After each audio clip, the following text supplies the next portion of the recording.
Na realidade, eu nasci num lar cristão. Para quem não me conhece, meus pais são pastores.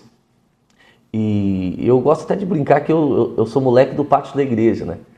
Na realidade, eu fui criado no pátio da igreja, em Cambará. Cheguei lá com 1 ano de idade, passei minha infância lá até meus 11, 12 anos. Então, toda a vida eu fui envolvido na igreja, mas ao mesmo tempo sempre com o desejo de ser jogador de futebol. Minha vontade era ser jogador de futebol, ficava indo atrás de tudo que é tipo de campeonato, time, jogos, clubes, gostava demais. Com meus 12 anos, 11 para 12 anos, eu fui para Pitanga, meu pai foi transferido e nós fomos para Pitanga. E lá também a mesma coisa, se divertindo atrás de futebol e tal.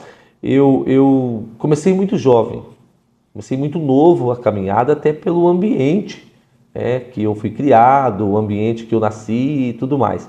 Mas eu diria que eu sempre fui um menino muito alegre, muito brincalhão, ligado no 220 desde cedo, querendo me divertir, mas sempre voltado muito do lado do esporte, né? Para jogar bola, gostava muito de estar na rua, soltando pipa, correndo aí com a molecada e brincando muito. Por mais que eu entendo que a minha juventude ali foi um processo que se encerrou, que eu deixei às vezes algumas coisas desfrutar, porque eu comecei muito cedo também. Eu acho que o pastor Leandro, antes do ministério, sempre foi um jovem muito alegre e gostava muito de viver.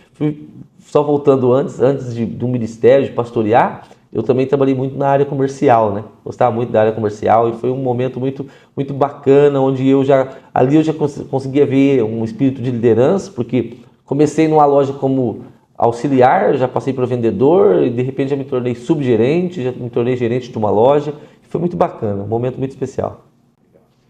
Você falou aí sobre a questão de ser criado já numa casa com um pastor. Sim. E a gente sabe que o pessoal pega muito no pé de filho de pastor, né? Como que foi como que foi essa criação para você com essa responsabilidade de ser filho de pastor e você hoje ser um pastor? Primeiro, naquele período tinha muito medo, né? Muito medo. A cultura era outra. A cultura das igrejas era outra cultura, era outro sistema em todas as áreas. Então, naquele período eu tinha muito medo, tanto que essa semana teve batismo nas águas aqui na igreja e vendo alguns adolescentes se batizarem, eu lembrei de mim, porque naquele período eu demorei para me batizar, por causa dos ataques. A gente tinha medo, né? Todo mundo fazia alguma coisa, se eu fizesse algo, a gente era criticado. Então a gente carregou muitos traumas e medos da responsabilidade que colocavam em nós, que é algo que eu tento não fazer hoje com as minhas filhas, sabe? Até nesse batismo mesmo, a minha filha teve uma amiga dela, que é a Ana, elas são bem próximas, e ela ali no anseio, claro, a idade dela não é a mesma da Ana, mas no anseio já do batismo. E eu, como pai, me via conversando com ela, tipo, olha, pensa, né? Olha isso. Mas eu vejo que hoje já não há nela tanto quanto foi em mim, né? Então foi um processo muito longo, que hoje reflete em mim nas decisões que eu preciso tomar para as minhas filhas, né? Claro, hoje mudou muito, né? Só um contexto, naquele período meus pais compravam roupa uma vez por ano. Então uma vez por ano, os pais moravam em Cambará, nós íamos em Ourinhos comprar roupa. A maioria das famílias era assim. E eu me lembro que uma certa vez nós compramos o meu pai comprou a minha roupa nova, então as roupas novas a gente queria ir para a igreja, fazer alguma coisa. E quando eu cheguei, uma pessoa olhou para mim e disse, olha aí meu filho, a roupa do filho do pastor, quando você quiser você pode usar, é a gente que paga. Então para mim foi um tapa muito grande, né? Mas graças a Deus hoje mudou, as pessoas estão mais sensíveis. Não que não tenhamos problema, né? Mas foi muito difícil.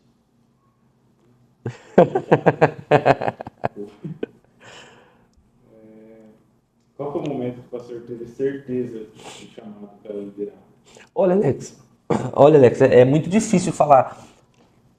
É muito difícil falar qual é o momento exato. Acho que tem um período.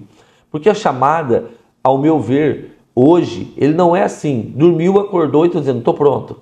Não, eu acho que ele é uma construção. A minha vida foi feita uma construção para essa chamada e para essa liderança. Para mim, um momento de muita certeza, os períodos de dúvida, teve muito, mas o período assim, de mais desejo de chamada foi quando meus pais foram para um município chamado Bandeirantes. Bandeirantes é no norte do Paraná. É uma cidade muito quente, um lugar muito abençoado, um povo que eu amo muito lá. E eu cheguei lá com meus 18 anos aproximadamente, 18, 19 anos. E quando eu cheguei lá, a gente já via de alguns trabalhos que fazíamos, mesmo menores, eu falando de mim, né, em Pitanga, até pela idade. Mas quando nós chegamos em Bandeirantes, logo o calor, a minha mãe, minha avó teve muita dificuldade com isso. E a cultura de Bandeirantes também era diferente. E quando eu cheguei em Bandeirantes, nós precisávamos fazer um trabalho urgente com os jovens. E isso foi feito. E quando esse trabalho foi realizado, a igreja, o grupo de jovens cresceu violentamente. E por crescer violentamente, ali eu consegui ver algo diferente que Deus estava fazendo na minha vida. Então foi um período que em Bandeirantes, que eu fiquei, eu acho que 1 ano e meio, não tenho muita certeza. Meu pai ficou 1 ano e meio em Bandeirantes, mas para mim foi muito intenso. Parece que tudo que a gente fazia com o departamento de jovens crescia muito. Então foi um período que eu olhei para mim, eu olhei para o céu e eu pude ver que Deus tinha algo diferente com a minha vida no ministério. Então aquele período foi muito importante para mim. Eu acho que a gente tem que analisar onde estamos, como estamos e o que o céu está manifestando naquele momento. Tudo isso faz a gente... Esses dias eu ouvi de um líder dizendo bem assim, que para você, quem tem chamada, tudo que faz fica diferenciado. E naquele momento eu vi que o que nós estávamos fazendo estava diferenciado para tudo, né? Então eu acho que aquele período ali, acho que meus 18 anos, foi um carimbo assim de uma chamada mesmo. Eu vejo assim, uma relação muito grande entre liderança jovem e pastoreio. Não necessariamente, né, que todo pastor tem que ter sido líder de jovens, mas você vê uma correlação entre, como se fosse uma escala de transição ali entre lideranças? Acredito que alguns pastores não vão concordar comigo, mas eu cheguei num bom senso, ou cheguei numa visão que todo pastor, antes de pastorear, precisava liderar um grupo de jovens.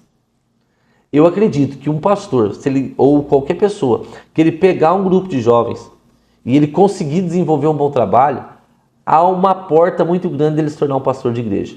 Observe, eu não disse que todo líder de jovem está pronto para pastorear uma igreja.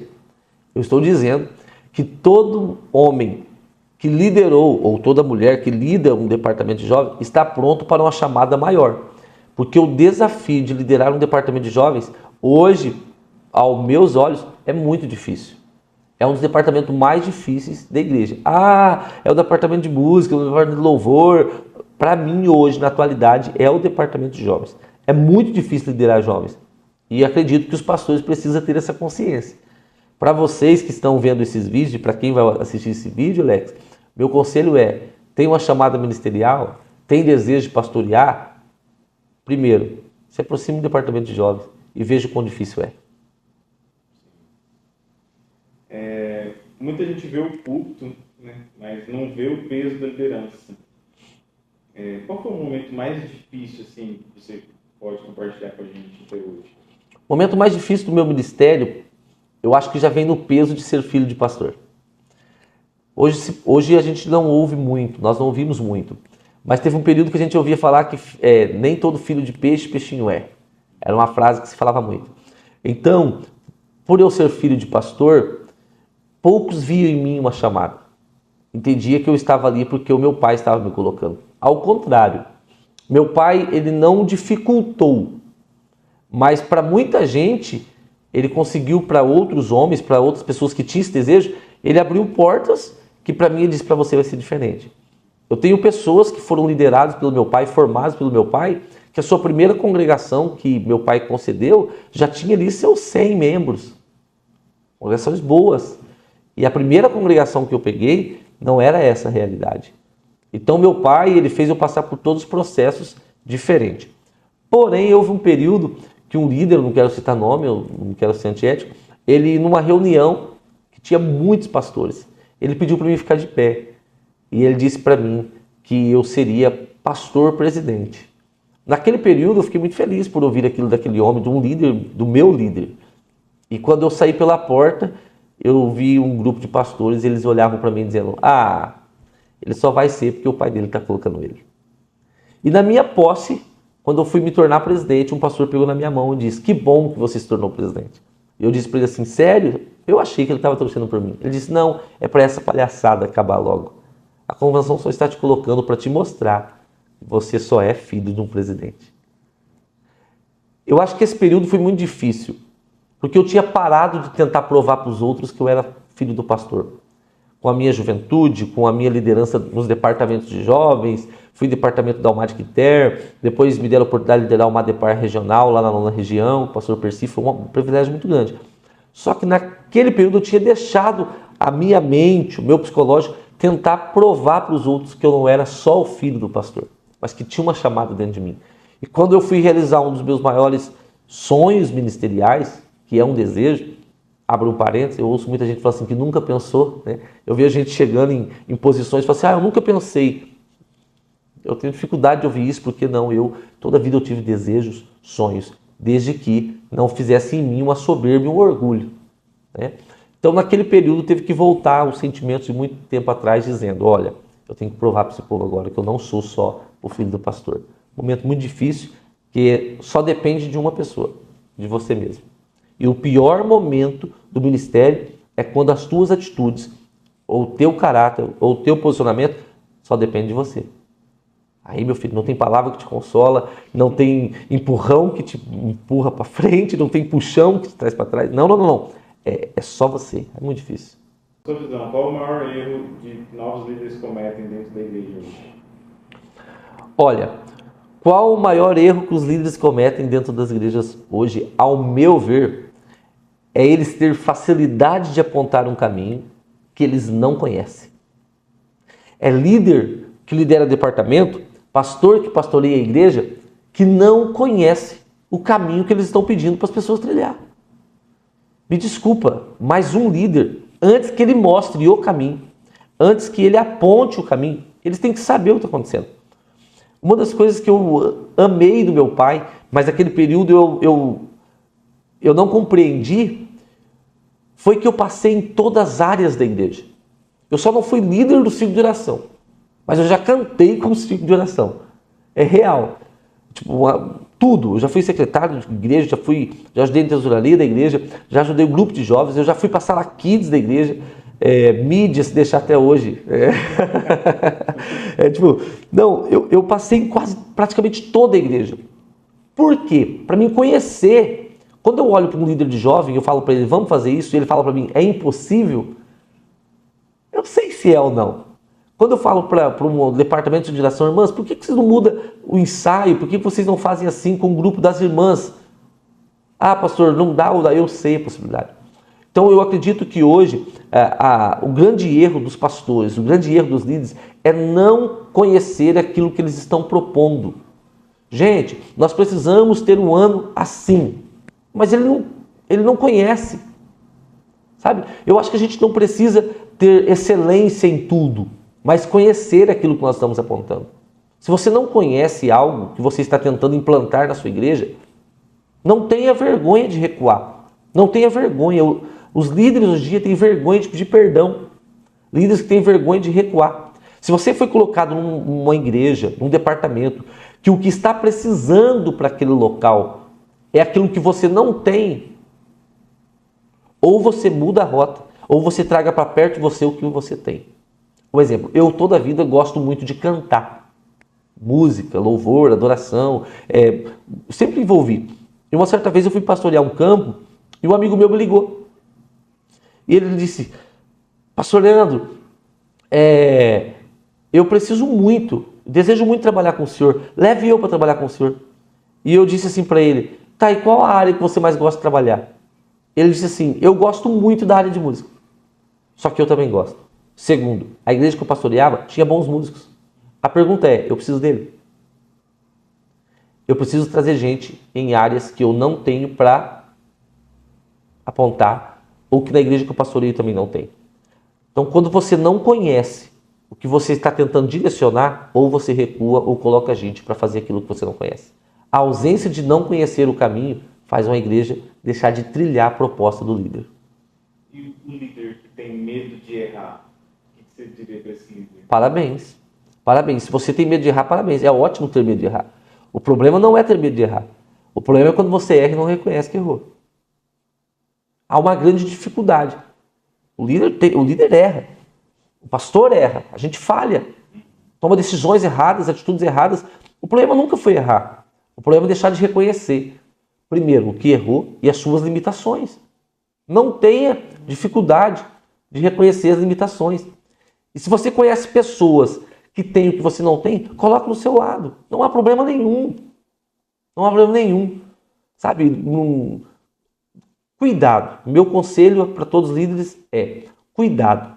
Para você não colocar pessoas do seu lado que já têm o que você tem. Vamos sim, agora? Pode ser. Qual conselho o pastor daria para alguém que sente que Deus o chamou, mas chamou para liderar, mas ainda se sente inseguro? Olha, a insegurança, para quem tem um desejo, ela é a ausência de duas situações. Ou ausência, ou necessidade de algo a mais. Primeiro, a insegurança, em algum momento, ela é algo que está sendo gerado dentro de alguém que está sendo chamado, e esse problema é por ausência de busca mais de ouvir a voz daquele que o chamou. Quando você ouve a voz daquele que te chamou, você entende que aquilo está te fortalecendo. Só que só há uma maneira de você ouvir a voz daquele que te chamou: orando, consagrando e lendo a palavra de Deus. Segundo, se envolver mais. Quem tem chamada, mas a insegurança faz ele deixar de se envolver com projetos, ele nunca vai descobrir se aquilo é fortalecimento ou é desejo próprio. Então, para mim, se há alguém inseguro naquilo que foi chamado para fazer, se envolva o quanto antes. Eu tenho algo, Alex, que eu falo para todo mundo. Que quanto antes você começar, mais cedo você vai chegar. Eu fiz isso na minha vida. Eu fiz isso no meu ministério. Quando eu falei para os meus amigos que eu ia pastorear uma igreja, muitos me chamaram de doido. Você está doido? Eu pregava muito fora. Olha o tanto de agenda que você tem. Olha o tanto de igreja que você tem que pregar. Você vai parar tudo isso para ir pastorear? Eu disse sim. Por quê? Porque quanto antes eu puxar o freio de mão da minha vida, mais rápido eu quero chegar. Um outro momento, a gente pode conversar sobre isso com mais tempo, mas só para você entender um resumo bem simples. Eu tinha 24 anos, se não me falha a memória, e eu voltando de uma viagem, eu ouvi uma voz perguntar para mim: o que você quer ser quando você tiver 50 anos? Eu respondi sozinho, viajando, o que eu queria ser. Tudo que eu desejava, financeiramente, material, conjugal e ministerial. No outro dia eu encontrei uma pessoa, e essa pessoa perguntou para mim, falou assim: olha, eu tive um sonho contigo. E o sonho dizia: se você quer com 50 anos, comece hoje, que mais cedo você conquista. Eu puxei o freio de mão da minha vida e doeu demais. Só que eu entendi que quanto mais cedo eu começar, mais força eu tenho para suportar as dores de quem está começando. Porque começar não é fácil. Então, comece agora, que mais cedo você vai ter certeza para onde o céu está direcionando. Pastor, qual foi a decisão mais difícil que o senhor já precisou tomar como líder da igreja? A decisão mais difícil é quando você tem que entender que a tua postura da liderança te gera um grande medo de perder. A parábola do filho pródigo é uma parábola que fala muito com a minha liderança. E em alguns momentos ela me confronta, porque observe, existem algumas frases dentro das nossas igrejas que é perigosa. Uma delas é: olha, tem gente que se sair é melhor. Tem gente que dá tanto trabalho dentro da igreja que se sair é melhor. E eu não concordo. Por quê? Porque a parábola do filho pródigo, o pai, ele saiu de dentro da casa para ir buscar os dois. Quando o filho mais novo está retornando, o pai saiu e foi abraçar. Quando o mais velho está lá fora, brabo, porque mataram um bezerro cevado, que é o crente manhoso, o crente birrento, aquele que está dentro da igreja, está dentro da casa do pai, mas fica gerando problemas, a Bíblia diz que o pai também saiu para conversar com ele. Então observe que o pai tem desejo de que quem está fora entre e quem está dentro emburrado também fique. Então o meu desejo, quando eu ouço alguém dizendo tomara que saia, eu tenho um problema. Mas um dos momentos mais difíceis do meu ministério foi quando eu vi que a igreja não pertencia, a igreja que eu fui cuidar, o pastorear, não pertencia à igreja. Ela pertencia a um grupo de pessoas. E quando uma igreja não pertence à igreja e está na mão de grupos de pessoas como proprietários, isso é um grande problema. E quando eu fui para aquele lugar, já vivi isso algumas vezes, já vivi isso uma vez. E eu percebi que a igreja não estava na mão da igreja. A igreja estava num grupo de pessoas. Naquele período, eu entendi que eu tinha que devolver a igreja para a igreja. Eu acho que o mais difícil do pastor é ele entender que a igreja não é dele. O problema maior de um líder é ele entender que o departamento, ou o grupo, ou a equipe não pertence a ele. Ele só foi chamado para liderar aquele povo. Vamos voltar? Para apontar o caminho. Se eu entender quem eu sou, quem eu era e para onde eu vou, eu entendo a minha chamada. Então, se a igreja não é minha, a igreja também não é sua. Então, eu preciso devolver a igreja para a igreja. A frase devolver a igreja para a igreja é como se eu estivesse falando, todos aqui dentro têm o mesmo direito. Direito de servir, direito de adorar, direito de amar, direito de se envolver, direito de ser abraçado, direito de ser conduzido e direito de ser liderado. Um exemplo, tem igrejas que o pastor só consegue liderar um grupo. Então, parabéns, a igreja não é sua, só que você é de um grupo, você não pertence à igreja. Então, naquele período eu tinha que devolver a igreja para a igreja. E eu não queria perder um grupo. E eu fiquei num momento muito difícil. As decisões que eu vou tomar, eu vou perder algumas pessoas. Mas eu, baseado na palavra do filho pródigo, eu não queria perder. Perdi? Perdi. Dolorosamente eu perdi. A maior dor de um pastor é perder pessoas. É quando ele sai.